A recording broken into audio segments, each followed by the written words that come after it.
Nous remercions l'Éternel de nous avoir encore donné cette opportunité d'entrer encore dans vos maisons, au travers de cette prédication, entrer dans vos bureaux, partout où vous êtes.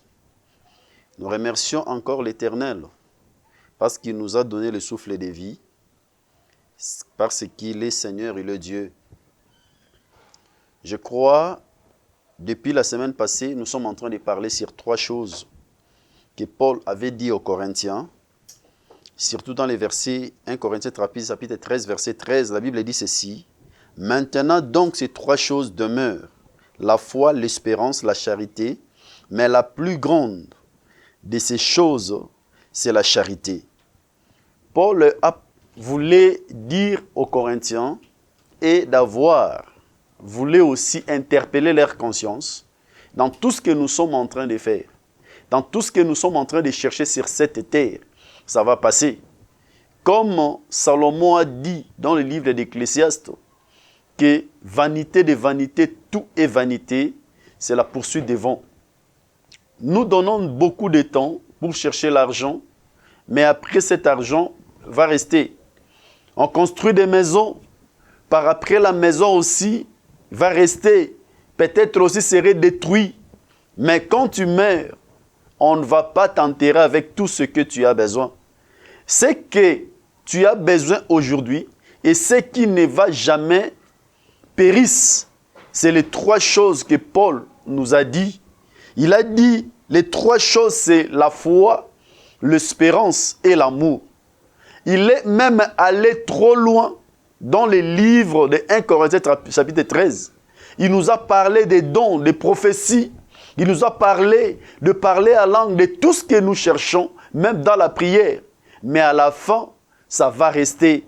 Mais il dit, dans tout ce qu'il a dit, il y a 3 choses qui demeurent. La foi, l'espérance et la charité ou l'amour. La semaine passée, nous avons parlé sur la foi. On a vu que la foi, comme la Bible dit dans les livres de 1, mais dans le livre de Hébreux chapitre 11, verset 1, que la foi c'est une ferme assurance, une démonstration des choses qu'on n'espère pas. C'est-à-dire la foi, on l'a vu que c'est la clé qui peut ouvrir beaucoup de portes. On voit aujourd'hui beaucoup de gens mettre leur foi sur l'argent, mettre leur foi sur les gens, mettre leur foi sur son argent en banque et la sécurité qu'il a. Mais on a compris que tout ça, ça ne nous sert à rien. On a donné des exemples, des différents exemples. On a vu même la femme qui coulait de l'écoulement des sangs. Il y avait l'argent, elle avait des biens. Mais à la fin des comptes, elle avait tout perdu sans avoir la guérison qu'elle cherchait. Mais quand elle a eu la décision seulement, il a dit, moi je vais aller. Quand je vais toucher seulement la pente de sa robe, moi je serai guéri. Et cette fois qu'il avait déplacé a fait qu'il soit guéri. Comme on avait dit, la Bible déclare, vous direz, si tu as la foi comme les grains de sénévé, tu diras cette montagne, oh toi de là, mais jette-toi de l'autre côté de la mer. Il te fera selon ta foi. C'est que nous avons besoin de la foi.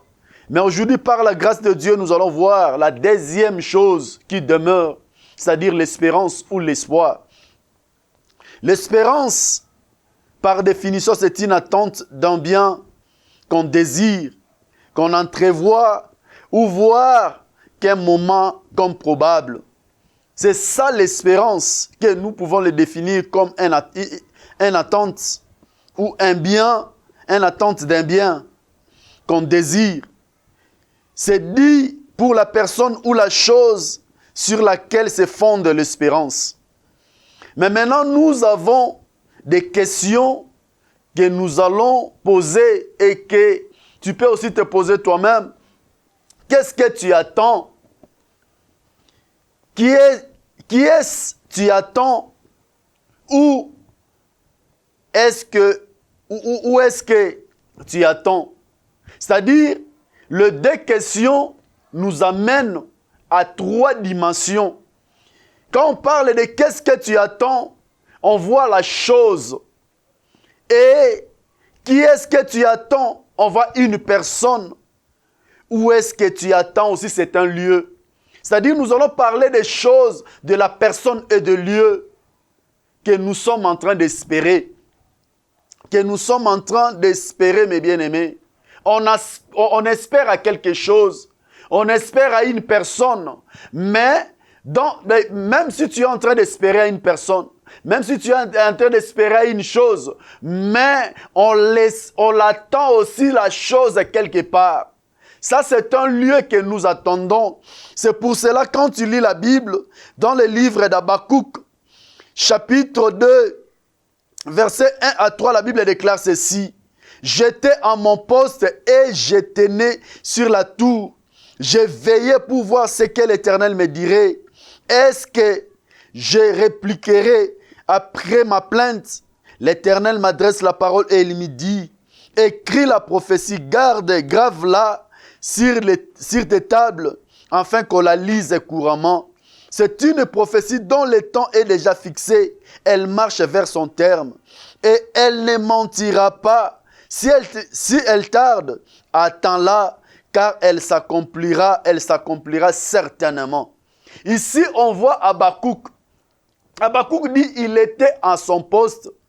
Et il était à son poste. Et il tenait sur la tour. Il n'était pas seulement à son poste, mais il veillait aussi. C'est-à-dire la personne qui a la promesse. Ce que nous attendons, c'est une promesse. On t'a promis une chose. Une personne t'a promis, il y reviendra. Attends-lui. Il te dit, attends-moi, je vais te donner ceci. Attends-moi, je vais faire ceci pour toi. Maintenant, on attend la personne qui nous a donné la promesse. La personne qui nous a donné la promesse, c'est Dieu. Et si Habakkuk a dit, il était à mon poste, c'est-à-dire dans son lieu où il attendait Dieu. Par rapport au lieu, mes bien-aimés, je vais te dire, Dieu n'est pas partout. Dieu n'est pas partout, mes bien-aimés. Il faut rester là où Dieu t'a vu, là où tu es. Attends-les là-bas. Et sa promesse va s'accomplir dans ce lieu. Il dit quelque chose. Car c'est une prophétie dont le temps est déjà fixé. Elle marche vers son terme et elle ne mentira pas. Si elle tarde, attends-la, car elle s'accomplira certainement. Mais bien aimé, la promesse de Dieu, Dieu n'a jamais menti. Sa promesse est vraie et la vérité. Et cette promesse va s'accomplir et elle s'accomplira certainement. Regarde Jésus, avant de rentrer dans le trône, il a dit à ses disciples, attends-moi là-bas, moi je pars, mais je vous enverrai mon esprit. Les disciples étaient dans la chambre haute en train d'attendre le Saint-Esprit qui était une promesse que Jésus les avait donnée. Il fallait que Jésus parte afin qu'il puisse envoyer le Saint-Esprit. Mais regarde maintenant, pour te dire que le Saint-Esprit que Jésus l'avait promis, ça devait descendre dans le lieu haut à Jérusalem. Les deux disciples, dans le chemin d'Emmaüs, ils partaient, mais Jésus les a fait revenir à Jérusalem, là où ils devaient attendre la promesse.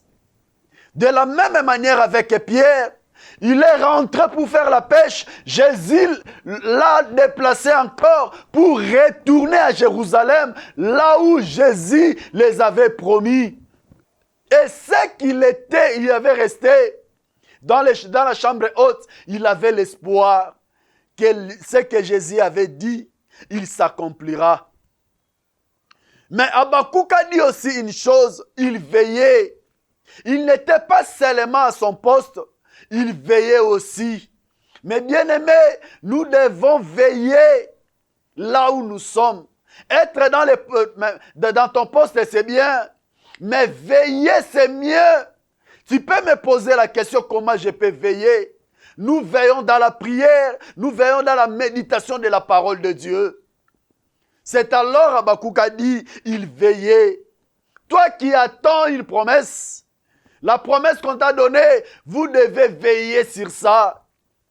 Vous devez veiller sur la promesse qu'on vous a donnée. On veille par la parole et par la méditation de la parole que j'ai dit. Habakkuk veillait. Il a dit ceci pour voir ce que l'Éternel me dirait.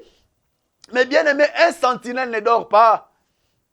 Pendant la nuit, quand les gens dorment, un sentinelle est en train de veiller pour voir, pour sécuriser les milliers. Mais toi, tu es sentinelle, moi je suis sentinelle. Nous devons veiller pour voir ce que Dieu va nous dire. Mais bien aimé, le temps est mauvais. Le temps est mauvais. Nous courons vers le temps de la fin. Les signes que Dieu nous avait donnés, on les voit déjà. Nous avons l'espoir que Jésus reviendra. Mais quand il va venir, où est-ce qu'il va te trouver? Dans quelles conditions serais-tu quand Jésus va revenir dans le trône? Il dit ceci dans le livre de Matthieu chapitre 25, versets 1 à 13. Il dit, alors le royaume des cieux sera semblable à 10 vierges qui, ayant pris leurs lampes, allaient à la rencontre de l'époux. 5 d'entre elles étaient folles et 5 sages. Les folles, en prenant leurs lampes, ne prirent point d'huile avec elles, mais les sages prirent avec leurs lampes de l'huile dans ces vases. Comme l'époux tardait, tout s'assoupir et s'endormit. Au milieu de la nuit, on cria, voici l'époux, allez à sa rencontre. Alors toutes ces vierges se réveillaient et préparaient dans les lampes, et préparaient leurs lampes. Les folles dirent aux sages, donnez-nous et votre huile, car nos lampes s'éteignent. Les sages répondirent, non, il n'y en aura pas assez pour nous et pour vous. Allez plutôt chercher, allez plutôt chez ceux qui en vendent et achetez-en pour vous. Pendant qu'elle allait en acheter, l'époux arriva. Celle qui était prête entrait avec lui dans la salle des noces et la porte fut fermée. Plus tard, les autres vierges vinrent et il dit, Seigneur, Seigneur, ouvre-nous. Mais elle répondit, je vous l'ai dit en vérité, je ne vous connais pas. Veillez donc, puisque vous ne savez ni les jours ni l'heure. Mais bien aimés, nous chrétiens, nous espérons, parce que nous avons la foi, Jésus reviendra. Et il reviendra dans sa gloire. Mais ici, on nous donne l'histoire de la noce. Il y avait 10 vierges. 5, on a dit, ils étaient des folles. 5 aussi étaient des sages. Mais mes bien-aimés, regarde ce qui s'était passé. Les sages ont veillé sur leur huile. Ils ont veillé sur ça, ils ont mis ça dans les vases. Mais les folles ont dépensé ce qu'ils avaient. Ils ont tout perdu. Ils ont tout perdu. Mais quand l'homme était venu, quand le Seigneur était venu, ils ont donné d'abord, ils ont sonné la trompette, ils ont averti que l'époux est là. Les folles ont reconnu qu'ils ont perdu leur huile, il fallait les chercher. C'est qu'ils ont quitté leur poste pour aller chercher de l'huile. Je reviens encore à Habakkuk a dit, j'étais à mon poste. Ceux qui étaient sortis pour chercher de l'huile ailleurs, ils ont aussi trouvé. Quand ils sont revenus, la porte était fermée parce qu'ils n'avaient pas veillé. À la fin, la Bible dit, veillez donc puisque vous ne connaissez ni les jours ni l'heure. Toi qui es en train d'attendre, je vais te dire aujourd'hui, tu ne connais ni les jours, tu ne connais ni l'heure que le Fils de l'homme va revenir. Nous devons être prudents. Nous devons veiller sur notre vie. Nous devons veiller sur notre vie. Beaucoup de gens aussi disent quoi? Que Dieu s'attarde pour l'accomplissement de ta promesse. Mais Pierre dit ceci dans le livre de 2 Pierre, chapitre 3, verset 9.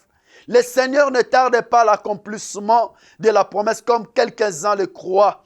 Mais il use de la patience envers vous, ne voulant qu'aucun périsse, mais voulant que tous arrivent à la repentance. Mais bien aimé, je vais te dire, l'heure a sonné, nous sommes au temps de la soirée, mais le temps du soir. Jésus-Christ reviendra et il reviendra certainement il viendra pour prendre sa femme, que tu es la femme que moi je suis. Mais nous devons veiller. Nous devons veiller. L'accomplissement de la promesse, c'est que Dieu t'a donné. La promesse que Dieu t'a donnée. La Bible dit, le Seigneur ne tarde pas dans l'accomplissement de la promesse comme quelqu'un y croit. Mais il use de la patience envers vous, envers nous, ne voulant qu'aucun périsse, mais voulant que tous arrivent à la repentance. 2 Pierre 3, 14, la Bible déclare ceci. C'est pourquoi, bien-aimés, en attendant des choses, appliquez-vous à être trouvés par lui sans tache et irrépréhensible dans la paix. Ici, mes bien-aimés, Jésus va revenir. Mais nous devons, il veut que quand il va venir, qu'il puisse nous trouver sans tache, sans défaut. C'est-à-dire quitter la vie de péché, mes bien-aimés. Ce que tu es en train de faire, ce que tu es en train de chercher, je sais que le temps est mauvais. Le temps est dur. Tout le monde se cherche ce qu'il va faire. Tout le monde se cherche comment il va manger. Le mal est à notre porte. La vie a changé, mes bien-aimés. Le bien est devenu mal, le mal est devenu mauvais. Mais sache que le Fils de l'homme, nous sommes au temps du soir. Moi, j'espère que demain ou après-demain, Jésus reviendra dans sa gloire. Jésus reviendra pour prendre son église. Et toi, l'église que tu es, comment tu te prépares pour l'arrivée de notre Messie, pour l'arrivée de notre Seigneur Jésus-Christ? Il y a aussi une question que nous pouvons te poser. Où peut-on trouver l'espoir? Jérémie nous donne la réponse dans le livre de Jérémie, chapitre 17, verset 13. Toi qui es l'espérance d'Israël, ô Éternel, tous ceux qui t'abandonnent seront confondus. Ceux qui se détournent de moi seront inscrits sur la terre, car ils abandonnent la source d'eau vive l'Éternel. Romains dit ceci, que le Dieu de l'espérance vous remplisse de toute joie et de toute paix dans la foi, pour que vous abondiez en espérance par la puissance du Saint-Esprit. Ici, on voit que la personne, celui qui nous donne de l'espoir, de l'espérance, c'est notre Seigneur Jésus-Christ et c'est Dieu au travers de sa parole. C'est pour cela, attache-toi à Dieu. Au travers de sa parole, tu auras l'espoir, tu auras de l'espérance dans la vie.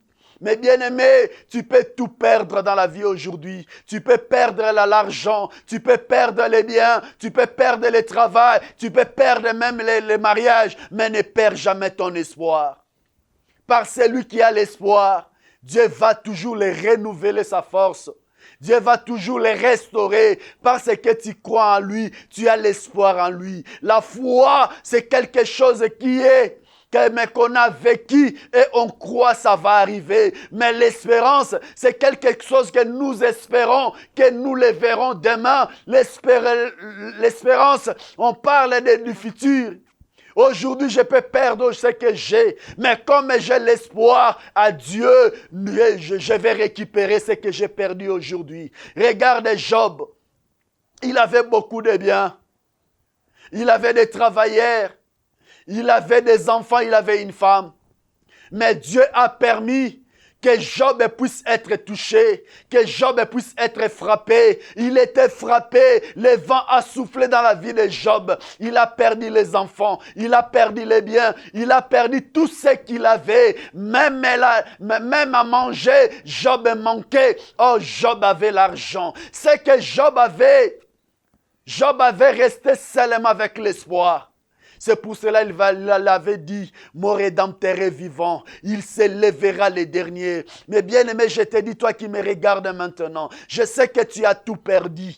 Comme Job, tu as perdu le travail, tu as perdu l'argent, tu as perdu tout ce que tu avais. Mais mets dans ta tête que ton Rédempteur est vivant. Il se lèvera. Quand il va se réveiller, tu auras tout ce que tu avais perdu. Regarde Job à la fin des comptes, mes bien-aimés. Job a dit ceci. Mes oreilles ont beaucoup parlé de Dieu, mais aujourd'hui, mes yeux ont vu Dieu. Pourquoi? Il a passé de la mort à la vie. Il a passé à la résurrection. Mes bien-aimés, peut-être toi aussi, tu as beaucoup écouté parler de Dieu, mais tu verras Dieu les jours où Dieu va te restaurer. Mais pour que Dieu puisse te restaurer, gardez l'espoir que vous avez, gardez la foi, gardez l'espérance que tu as, que Dieu est ton rédempteur. C'est lui qui va te restaurer, c'est lui qui va te donner tout ce que tu as perdu. Il est Seigneur, il est Dieu, il ne ment jamais, il ne ment jamais. Ce qu'il t'a promis, il s'accomplira et il s'accomplira certainement, comme Habakkuk a dit. Regarde Abraham, quel que soit l'âge était avancé, quelle que soit la femme, entre les doubles et les ménopauses. Mais comme Abraham avait la foi, Abraham avait l'espoir que ce que Dieu a dit, il accomplira certainement dans sa vie. Abraham avait vu Isaac dans ses mains. Un jour, c'est lui qui lui avait donné Isaac. Il a demandé Isaac. Abraham n'a pas regardé l'âge avancé. Abraham n'a pas regardé Ismaël qui était parti. Il a dit, je sais que Dieu pourvoira. Regarde maintenant ce qui s'était passé. Dieu a parlé à Abraham. Il a demandé à Abraham son fils, son unique et le seul Isaac.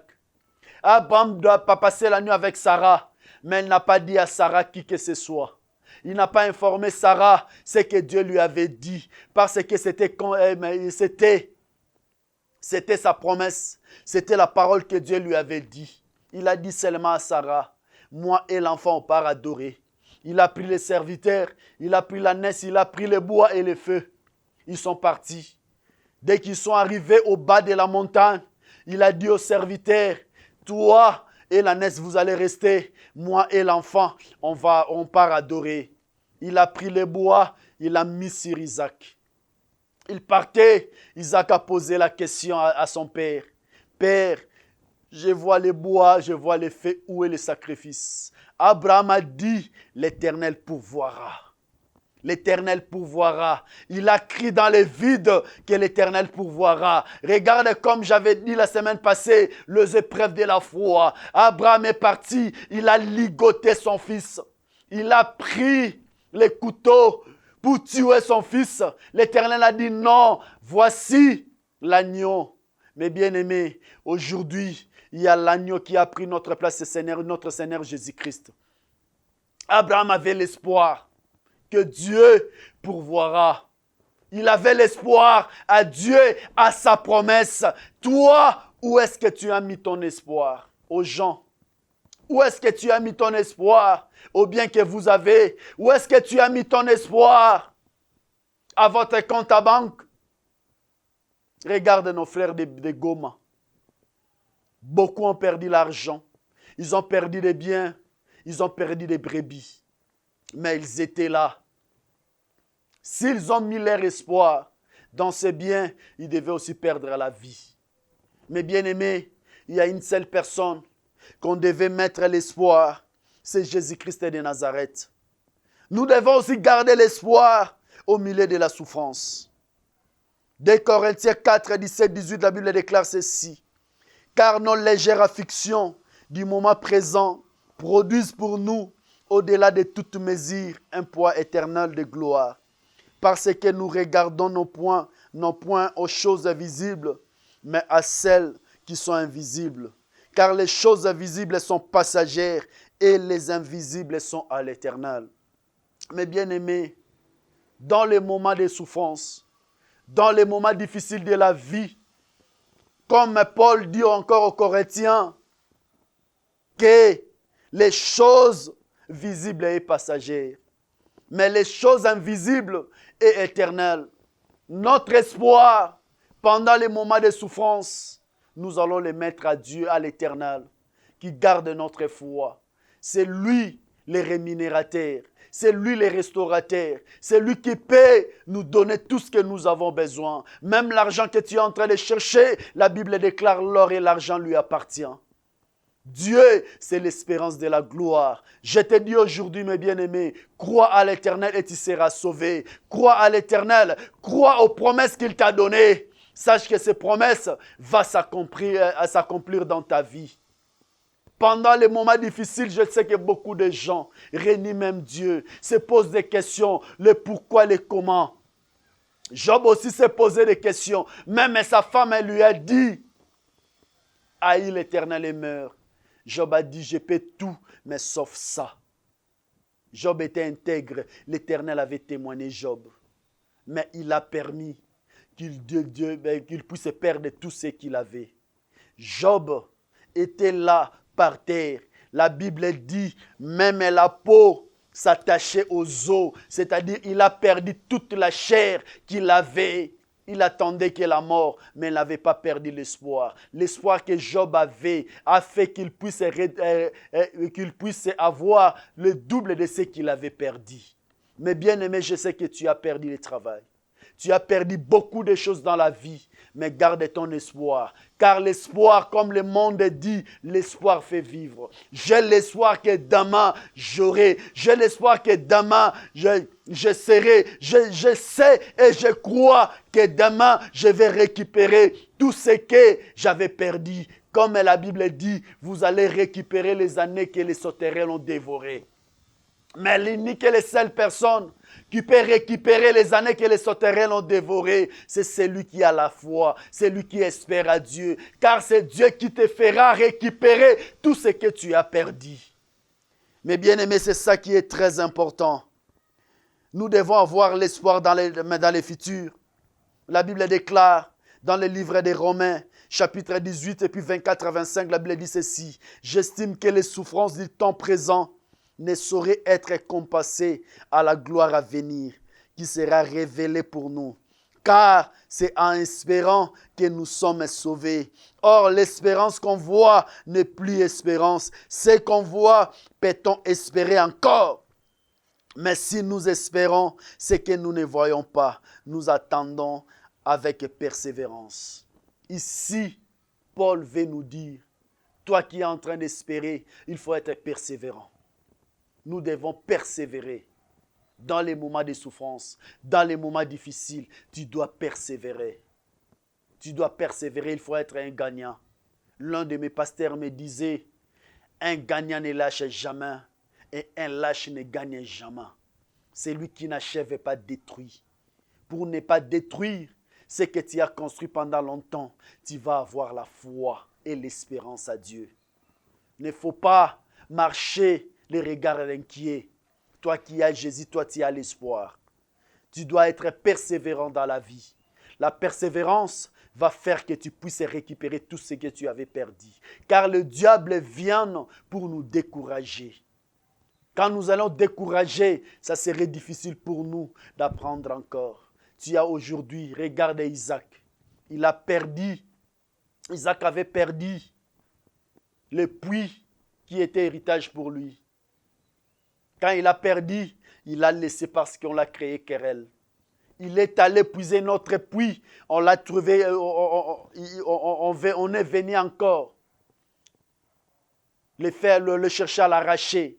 Il a laissé jusqu'à ce que la persévérance a mené Isaac à la Rehoboth. Il a dit, maintenant, Dieu nous met au large. À cause de la persévérance, Isaac avait l'espoir que Dieu fera quelque chose parce qu'il croyait à la promesse que Dieu avait donnée à Abraham. Mais bien aimé, tu as la promesse. La promesse que tu as, ça se trouve dans la parole de Dieu. Comme je dis souvent, nous avons deux promesses. La promesse universelle qui est dans la parole de Dieu et la promesse personnelle que Dieu t'a donnée personnellement. Car la Bible déclare, Dieu nous parle, tantôt d'une manière, tantôt d'une autre. Au travers des songes, lorsque nous sommes plongés dans le profond sommeil. Dieu nous parle au travers de la prophétie. Mais bien aimé, ce que Dieu t'a parlé, ce que Dieu t'a dit, garde ça. Avoir l'espoir sur ça, il s'accomplira comme Habakkuk a dit, certainement. S'il tarde, attends-la.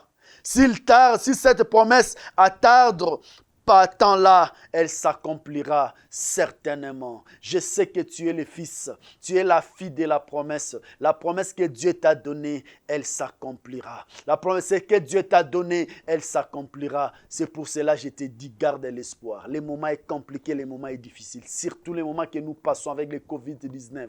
Mais bien aimé, les moments sont compliqués, les moments sont difficiles. Tu es partout où tu es. Garde l'espoir. Je sais que tu as tout perdu, mais avec l'espoir, tu vas récupérer ce que tu avais perdu. Job avait l'espoir, il avait récupéré parce qu'il savait que son Rédempteur était vivant. Moi, je te dis aujourd'hui, ton Rédempteur aussi est vivant. Garde l'espoir, mais sois à ton poste. Le jour de la visitation viendra et tu vas récupérer tout ce que tu avais perdu. Merci pour tout et surtout. Toi qui m'as écouté, je te dis, ne perds pas l'espoir. Ne perds pas l'espoir. Car c'est Dieu qui t'a donné cet espoir. Dieu a permis que tu puisses perdre ce que tu as perdu. Je sais, un jour, tu vas glorifier l'Éternel, car nous parlons de l'espoir de la gloire. Quand tu seras dans la gloire, tu remercieras l'Éternel. Prions le Seigneur. Éternel Dieu des armées, Papa, je te bénis pour ta bonté. Merci pour l'amour que tu ne cesses de manifester dans notre vie. Je sais qu'il y a beaucoup de gens aujourd'hui, ils ont perdu l'espoir. Il y a beaucoup de gens aujourd'hui, ils ont perdu l'espoir parce que rien ne marche dans leur vie. Les autres ont perdu le travail. Les autres ont perdu les biens. Les autres ont perdu, voire même les mariages. Ils ne savent pas ce qu'ils vont faire. Les autres même ont perdu des enfants. Les autres, jusqu'à la preuve du contraire, ils n'ont pas des enfants. Père, je te prie, toi qui donnes l'espoir, toi les rédempteurs, élève maintenant dans notre vie, dans leur vie, afin qu'ils puissent prendre ce qu'ils avaient perdu. Merci mon Dieu, merci mon roi. J'ai ainsi prié dans le nom de Jésus. Amen.